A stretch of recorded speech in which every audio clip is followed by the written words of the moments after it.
Atomic absorption spectroscopy. Atomic heading दे दो, atomic absorption absorption spectroscopy, spectroscopy. और इसको हम इस तरह रिप्रेजेंट करते हैं atomic A absorption A S atomic absorption spectroscopy. देखें वर्ड से रिप्रेजेंट हो रहा है atomic atom, atomic mean atom, absorption mean absorb करेगा, जज़ब करेगा किसी न किसी चीज़ को। Spectroscopy interaction of matter with light. क्या होता है interaction of matter with light? Interaction of matter with light, with light. Light क्या लो, या फिर इसकी जगह पे एक और ज़्यादा अच्छा वर्ड है वो है रेडिएशन। रेडिएशन के साथ किसी मैटर का क्या इंट्रैक्शन है उस चीज़ को स्टडी करते हैं हम स्पेक्ट्रोस्कोपी के अंदर। हमने यहाँ पे जो चीज़ डिस्कस करी वो है एटॉमिक एब्जॉर्प्शन स्पेक्ट्रोस्कोपी, यानी एटम कौन सी एनर्जी को जज़ब करता है, एटम कौन सी एनर्जी को जज़ब कर रहा होता है। तो सबसे पहली बात आपने याद रखनी है, इसको डिस्कवर करने वाले साइंसदान का नाम वाल्श। ये कब डिस्कवर की गई? इसको डिस्कवर किया गया 1954, यानी अभी अभी डिस्कवर, पिछली ही सदी के अंदर डिस्कवर किया गया 1954 में। It is discovered, it was discovered, इसको डिस्कवर किया गया इन 1954। 1954 में इसको डिस्कवर किया गया। डिस्कवर करने वाले साइंसदान का नाम क्या था? उसका नाम था वाल्श और इसके कुछ साथी थे। मेनली हमारे पास वाल्श ही था। It was discovered by Walsh, WALSH, Walsh and co-worker in Melbourne.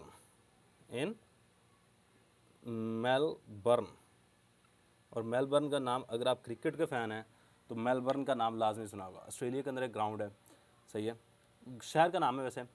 और मेलबर्न के अंदर एक ग्राउंड है, क्रिकेट ग्राउंड, जो कि काफ़ी ज़्यादा मशहूर भी है, मेलबर्न क्रिकेट ग्राउंड। तो वहाँ से याद रखिएगा, ये मेलबर्न ऑस्ट्रेलिया का शहर है। अच्छा, इसको डिस्कवर करने वाले साइंसदान वाल्श उसके कोवर्कर थे। 1954 में इसको डिस्कवर किया गया। अब इसकी बेस, इसकी बुनियाद किस चीज़ पे थी? क्या मतलब एटॉमिक एब्जॉर्प्शन स्पेक्ट्रोस्कोपी? देखो आप सबसे पहले ना क्या करते हो, यहाँ पे एक सैंपल ले लेते हो और सैंपल आपका होता है गैसियस फॉर्म में। याद रखिए बहुत इंपॉर्टेंट चीज़ है, आपने गैसियस फॉर्म में नहीं है तो पहले उसको गैसियस फॉर्म में कन्वर्ट करोगे। ये मेरे पास एटम्स है किसी भी चीज़ के, ये किसी भी चीज़ के मेरे पास एटम्स हैं और इसमें से आपने गुजारनी है रेडिएशंस। क्या गुजारनी होती हैं? रेडिएशंस गुजारनी है। मैं मुख्तलिफ वेवलेंथ वाली रेडिएशन गुजार रहा हूँ, इसके अंदर से मुख्तलिफ वेवलेंथ वाली रेडिएशन गुजार रहा हूँ। सही है, देखो इसकी वेवलेंथ सबसे कम है, इसकी वेवलेंथ उससे ज़्यादा, इसकी वेवलेंथ उससे ज़्यादा, इसकी वेवलेंथ सबसे ज़्यादा। जिसकी वेवलेंथ सबसे कम होती है उसकी एनर्जी सबसे ज़्यादा होती है, इसकी वेवलेंथ सबसे कम है, ऊपर वाली की एनर्जी सबसे ज़्यादा है। मैंने वो मुख्तलिफ वेवलेंथ वाली रेडिएशन यहाँ से गुजारी है। जैसे ही मैंने यहाँ से रेडिएशन गुजारी है तो पता चला सिर्फ एक वेवलेंथ वाली रेडिएशन जज़ब हो गई है, बाकी सारी की सारी वैसी की वैसी आ गई हैं, बाकी सारी की सारी वैसी की वैसी आ गई हैं। सही, अब यहाँ पे हमने क्या करना, जो वेवलेंथ एब्जॉर्ब हुई है, जो वेवलेंथ यहाँ पे जज़ब हुई है उसका पता लगाना होता है और इसी को नाम देते हैं एटॉमिक एब्जॉर्प्शन स्पेक्ट्रोस्कोपी। कि एटम ने कौन सी वेवलेंथ जज़ब किया, आगे डिटेक्टर लगा के हम आसानी से पता लगा लेते हैं। देखो हमें पता है कि हमने इतनी इतनी वेवलेंथ वाली लाइट गुजारी है और जैसे ही आके ये डिटेक्टर के ऊपर पड़ती है ना, पड़ने के बाद हमें पता चल जाता है कि फ्लां वेवलेंथ वाली लाइट यहाँ पर मिसिंग है। क्या है? ये वेवलेंथ वाली लाइट यहाँ पे मिसिंग है। तो हम ये डिटेक्टर लगा के आसानी से पता लगा लेते हैं और इसको नाम दे रहे होते हैं एटॉमिक एब्जॉर्प्शन स्पेक्ट्रोस्कोपी का। अब असल में काम क्या हो रहा है, इसने यही वेवलेंथ क्यों एब्जॉर्ब की? क्वेश्चन बन सकता है ना कि एटम ने यही वेवलेंथ क्यों एब्जॉर्ब की है, और भी तो कोई कर सकता है। तो देखिएगा हमारे पास जो एटम होता है ना, इसमें मुख्तलिफ शेल्स होते हैं। देखना ये एक शेल, ये भी शेल को एनर्जी लेवल भी कहते हैं और ऑर्बिट का नाम भी दे रहे होते हैं। ये हमने प्रीवियस लेक्चर के अंदर थोड़ी सी बात की थी इसके मुतालिक। अब होता क्या, देखो एक एटम के अंदर मुख्तलिफ शेल्स के अंदर इलेक्ट्रॉन्स मौजूद होंगे। यहाँ पे इलेक्ट्रॉन्स हैं। मैं ये सपोज किया ये सोडियम का इलेक्ट्रॉन है, सोडियम का एटम है और सोडियम में 11 इलेक्ट्रॉन होते हैं, सोडियम में 11 इलेक्ट्रॉन होते हैं। अब जैसे इसके ऊपर मैं मुख्तलिफ रेडिएशन गिराता हूँ, मुख्तलिफ रेडिएशन इसके ऊपर आके गिरती हैं, तो क्या करता है कि सिर्फ और सिर्फ एक रेडिएशन को जज़ब करता है। देखो मैं सपोज करता हूँ इसकी एनर्जी है 15 जाउल और इसकी एनर्जी है 50 जाउल, इसकी एनर्जी है 50 जाउल। अब 15 से 50 में डिफरेंस कितना आ रहा है? 35 का। कितना है? 35 जॉल का डिफरेंस है। अब इसको यहाँ से यहाँ पे जाने के लिए कितने जॉल एनर्जी चाहिए? 35 जॉल। कितने जॉल एनर्जी चाहिए? 35 जॉल। देखो आपको कहा जाता है कि ये एक थोड़ी सी छत है, आपने यहाँ पे खड़े होके एक बॉल फेंकनी है और इस बॉल को आपने फेंकना है इस छत के ऊपर, इस छत के ऊपर फेंकना है। देखो इस छत तक जाने के लिए सपोज किया मैं कहता हूँ जी आपको एनर्जी लगती है 35 जॉल लगा लेते हैं, चलो 35 जॉल एनर्जी लगती है। अब 35 जॉल एनर्जी लगाओगे एग्जैक्ट इसके ऊपर चली जाएगी, एग्जैक्ट इसके ऊपर चली जाएगी। अब होता क्या है कि मेरे पास एनर्जी में पहले छोटा सा बच्चा लगाया, उसने यहाँ से फेंका यहाँ तक गई, 10 जॉल एनर्जी थी, बच्चा कमज़ोर था। इसके बाद क्या हुआ कि मैंने एक थोड़ा सा अच्छा इंसान लगा दिया, उसका यहाँ पे चला गया, इसकी मैं कहता हूँ जी 20 जॉल एनर्जी होगी, यानी कि ऊपर नहीं गया, यहाँ पे जाने के बाद दोबारा फिर वापस आ गया। और एक फिर मैं ताकतवर इंसान लगाया, उसने बाहर यहाँ से फेंका है और छत के ऊपर चला गया, 35 जॉल एनर्जी एग्जैक्ट लगा दी उसने, 35 जॉल एनर्जी एग्जैक्ट लगा दी है और इसके ऊपर जाके गिर गया। तो इससे आप क्या रिजल्ट निकाल रहे हो कि यहाँ से यहाँ पे इलेक्ट्रॉन को पहुँचाने के लिए भी एग्जैक्ट अमाउंट में एनर्जी चाहिए। अगर कम होगी या ज़्यादा होगी तो आपका इलेक्ट्रॉन यहाँ से यहाँ पे मूव नहीं करेगा। सही, यानी कि दो शेल के दरमियान में एनर्जी डिफरेंस होता है वो स्पेसिफिक होता है।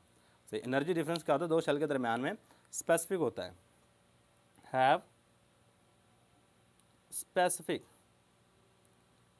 Energy difference, energy difference between two energy levels, energy difference between two shells. दो शेल्स के दरमियान में एनर्जी लेवल जो एनर्जी का फ़र्क होता है वो हमेशा एक स्पेसिफिक क्वांटिटी होती है। अब हुआ क्या है कि इसकी एनर्जी एग्जैक्ट 35 जॉल थी, इस वेव की एनर्जी एग्जैक्ट 35 जॉल थी। तो क्या हुआ, यहाँ से इलेक्ट्रॉन ने वो एनर्जी जज़ब की, यहाँ पे पहुँच गया, पहुँचने के बाद यहाँ पे क्या हो गया, एक्साइट हो गया।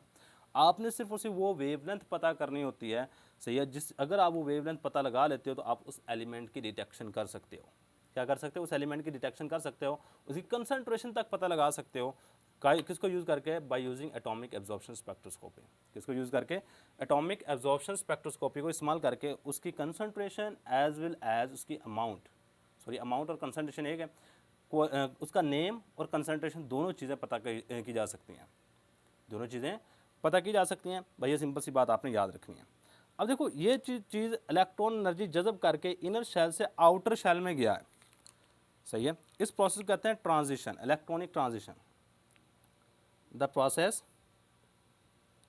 इन विच, ऐसा तरीकाकार जिसमें क्या होता है, in which electron absorb energy, electron absorb energy, electron energy को जज़ब करें एंड मूव, और हरकत कर जाए, and move from inner orbit, from inner orbit अंदर वाले ऑर्बिट से to outer orbit, to outer orbit बाहर वाले ऑर्बिट में मूव कर जाए। It's process, this process is called, this process is called electronic transition, electronic transition. कि यहाँ पे इलेक्ट्रॉनिक ट्रांजिशन हो गया है, और इलेक्ट्रॉनिक ट्रांजिशन होने के बाद एटम के अंदर जो इलेक्ट्रॉन होता है वो एक्साइटेड स्टेट में चला जाता है। और याद रखिएगा जब भी किसी एटम की एनर्जी बढ़ती है, जब भी किसी भी सिस्टम की हो, बच्चे जो भी हो, एनर्जी जब ज़्यादा होगी वो चीज़ अनस्टेबल होगी। वो क्या होगी? अनस्टेबल होगी। दुनिया के अंदर हर एक चीज़ चाहती है कि मैं स्टेबल हो जाऊँ। तो एटम किस तरह स्टेबल होता है? उसकी एनर्जी कम से कम हो, क्या हो, एनर्जी उसकी कम से कम हो जाए तो वो स्टेबल है। वो क्या है हमारे पास?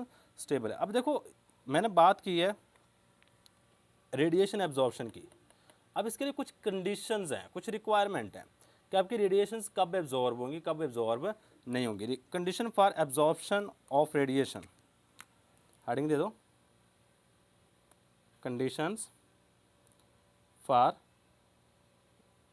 Absorption of radiation, of radiations. कि कौन कौन सी कंडीशंस का होना ज़रूरी है अगर रेडिएशन को एब्जॉर्ब करवाना चाहते हैं, रेडिएशन को एब्जॉर्ब करवाना चाहते हैं।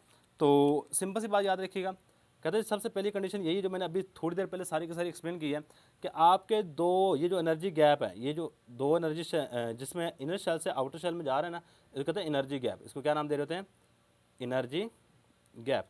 कहता है आपका जो एनर्जी दे रहे हो ना वो इस एनर्जी गैप के बिल्कुल एग्जैक्ट होनी चाहिए, तो फिर ही वो रेडिएशन एब्जॉर्ब होंगी और इलेक्ट्रॉन इनर शेल से आउटर शेल में जाएगा। पहली condition. The energy should be ये होनी चाहिए, शुड बी इक्वल टू, ये बराबर होनी चाहिए, equal to the energy gaps between two energy levels, between two energy level. अच्छा, एनर्जी लेवल नहीं लिखना चाहते, दो ऑर्बिट कर लो, टू एनर्जी लेवल्स। मैंने एक बात सिंपल सी याद रखिएगा, मैंने प्रीवियस लेक्चर के अंदर बताया था, इसको आप एनर्जी लेवल भी कह सकते हो, इसको आप ऑर्बिट भी कह सकते हो, इसको आप शेल भी कह सकते हो, तो कोई भी वर्ड इस्तेमाल किया जा सकता है, इसे घबराने की ज़रूरत नहीं है।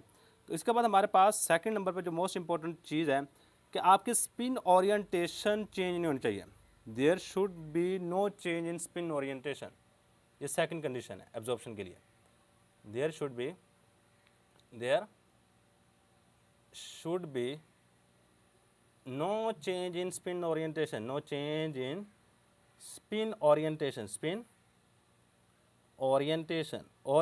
orientation में कोई फर्क नहीं आना चाहिए। मतलब आपके इलेक्ट्रॉन, देखो आपने पढ़ा हुआ है कि इलेक्ट्रॉन्स इस तरह होते हैं, एक की स्पिन अपर साइड पे होगी तो दूसरे की स्पिन लोअर साइड पे। इसका मतलब ये नहीं अपर साइड और लोअर साइड, एक की स्पिन अगर क्लॉकवाइज होगी तो दूसरे इलेक्ट्रॉन की स्पिन हमेशा किसके एंटी क्लॉकवाइज होती है, सही है। तो वो कहता है जब इलेक्ट्रॉन की सपोज किया यहाँ पे इस शेल में इलेक्ट्रॉन की स्पिन ये वाली है, इस तरह इलेक्ट्रॉन स्पिन कर रहा है, तो जब बाहर जाएगा तो फिर भी इसकी स्पिन यही होनी चाहिए। जब हायर एनर्जी लेवल पे जाएगा तो आपके इलेक्ट्रॉन की स्पिन भी फिर भी यही हो, फिर भी क्या हो, यही हो, आपकी स्पिन चेंज ना हो। यानी यहाँ पे जो delta S change in spin हो वो क्या हो, ज़ीरो। डेल्टा एस या चेंज इन स्पिन हो वो किसके बराबर होना चाहिए, ज़ीरो के बराबर होना चाहिए। तो इसके बाद थर्ड नंबर पे हमारे पास आ जाता है एजीमुथल क्वांटम नंबर को एक्सप्लेन कर रहा है। अब कहते हैं जब इलेक्ट्रॉन लोअर ऑर्बिट से हायर ऑर्बिट में जाएगा या लोअर शेल से हायर शेल में जाएगा, तो वहाँ पे जो इंपॉर्टेंट तरीन बात है कि वहाँ पे जो change in azimuthal quantum number है वो +1 होना चाहिए या -1 होना चाहिए। चलो, देयर शुड बी, या फिर इस तरह लिख लो, the change in azimuthal quantum, the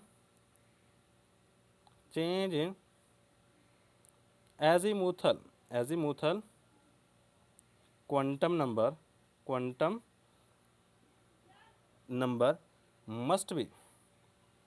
must be plus फिर -1 होना चाहिए। यानी यहाँ पे चेंज इन एजीमुथल या चेंज इन एल किसके बराबर होना, +-1 के हमेशा बराबर होना चाहिए। अब इसका मतलब क्या, याद रखिए यहाँ पे जो एजीमुथल क्वांटम नंबर की वैल्यूज़ होती हैं वो क्या रिप्रेजेंट कर रही थी। अगर एल की वैल्यू हो, एल की वैल्यू हो सकती है 0 हो सकती है, 1 हो सकती है, 2 हो सकती है, 3 हो सकती है। 0 वैल्यू रिप्रेजेंट कर रही थी एस को, 1 वैल्यू रिप्रेजेंट कर रही थी पी सब शेल को, ये रिप्रेजेंट कर डी को, और ये कर रही होती है एफ को।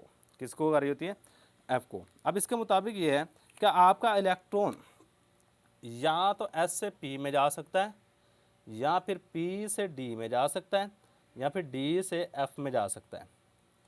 क्या हो सकता है, यहाँ तो एस से पी में जाएगा, पी से डी में जाएगा, डी से एफ में जाएगा। कभी भी ऐसा नहीं होगा कि इलेक्ट्रॉन एस से डायरेक्ट डी में चला जाए या एस से डायरेक्ट एफ में चला जाए, ऐसा नहीं होता। हमेशा आपका change in azimuthal quantum number plus या -1 होगा। और इस ट्रांजिशन को लेपोर्टे रूल, यानी इस रूल को, ये जो प्लस डेल्टा एल प्लस या -1 होना चाहिए, इसको लेपोर्टे रूल कहते हैं। This is also called Laporte, LAPORT, Laporte rule. इसको लेपोर्टे रूल का नाम दे रहे होते हैं। अच्छा, इसके बाद हमारे पास नेक्स्ट चीज़ है, वो ये है there must be a change in dipole moment during electronic transition. यहाँ पे क्या होना चाहिए, आपका डाइपोल मोमेंट चेंज नहीं होना चाहिए। क्या नहीं होना चाहिए, डाइपोल मोमेंट चेंज नहीं होना चाहिए। देयर मस्ट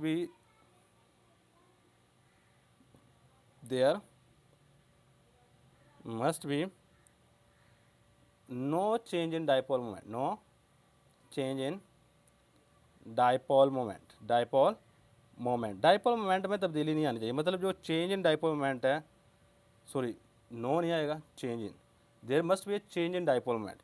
जो आपका डाइपोल मोमेंट होना चाहिए वो हमेशा 0 के इक्वल नहीं होना चाहिए। आपका डाइपोल मोमेंट प्लस या माइनस में कोई ना कोई वैल्यू आनी चाहिए।